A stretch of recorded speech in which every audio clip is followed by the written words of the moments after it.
we're here behind the VIP rail at the Bumblebee Wine Bar to talk about if you should play Mists of Panderia Remix.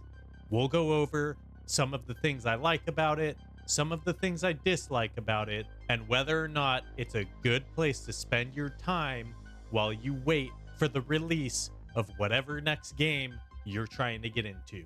Starting out, Mists of Panderia Remix overall has been fun. There's a lot of different things that you can do if you haven't played Mists of Panderia before.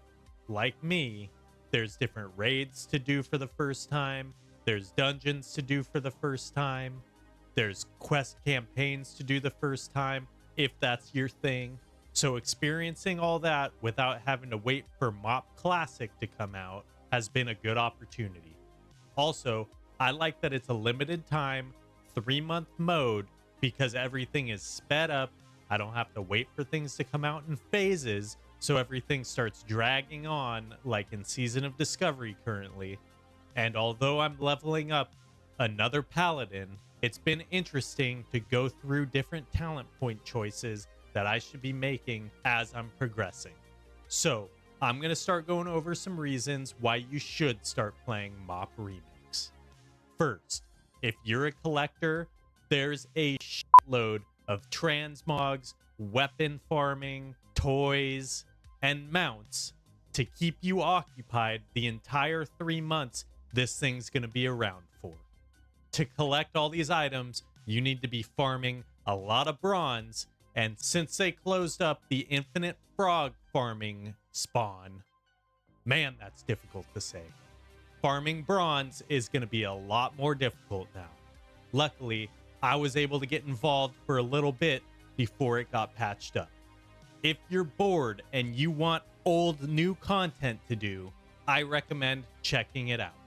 Blizzard recently nerfed how hard the scaling was, so most of the content is complete pushover, but it's still fun to see all the artwork that the team worked on, because if there's one thing that we can guarantee with World of Warcraft, it's the art team always delivers.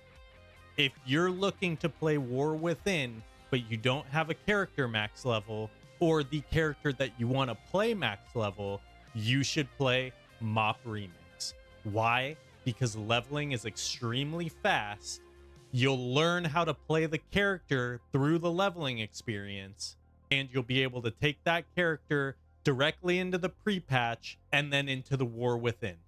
Also, if you are new to World of Warcraft, MoP Remix is also a great way to get acquainted with the game in a low-pressure environment where you're not going to get flamed by the tryhards, and you'll have some wiggle room to learn your class, learn the mechanics of the game, get your UI and add-ons set up, and enjoy playing the game with literally nothing on the line. This goes especially for the Season of Discovery enjoyers who are thinking, maybe I do want to play retail. MoP Remix bridges the gap between regular time walking content that retail normally does with Season of Discovery. I also think that there's a lot of Diablo inspiration in MoP Remix with the looting system and the interaction with the gems that you put in your armor. These are the main reasons that I would say MoP Remix is worth checking out and leveling up a character on.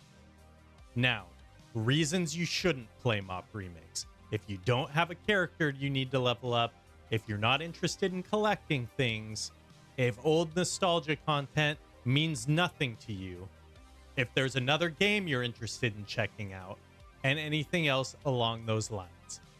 MoP Remix to me was not a game-changing mode like Plunderstorm, which offered a brand new way and game mode to play within the World of Warcraft client. So for anyone who didn't relate to the reasons that I suggested to play MoP Remix, I see it getting extremely boring after a few hours of playing, and since the objective is to level your character all the way to 70 so you can get them on your main roster for War Within, those few hours will likely be a waste of time. My verdict is that you should only be playing MoP Remix if you have specific goals that you want to achieve, and although I've had a good time playing, It's certainly not been the most fun I've had playing WoW, and it hasn't been an experience that I would recommend to another grizzled WoW veteran who's already done it all, seen it all, and looking for a challenge, because MoP Remix ain't it. That being said, there are some very cool mounts, armor, and weapon sets that are worth farming if you're into that sort of thing. So at the end of the day, this video is not me telling you if you should or should not play MoP Remix, but it's just outlining the motivations that you should have if you're looking to have a good time playing. I myself do enjoy collecting different things in the game, but now that I've gotten several things that I wanted and I don't need another max level character, I'm finding motivation to get back into MoP Remix to be pretty low. Thank you for stopping by. Remember, we don't have a bartender here. It's an open bar, so enjoy yourself, but make sure you still mind the tip jar by liking this video and subscribing to the channel. I appreciate all the support, and we'll see you.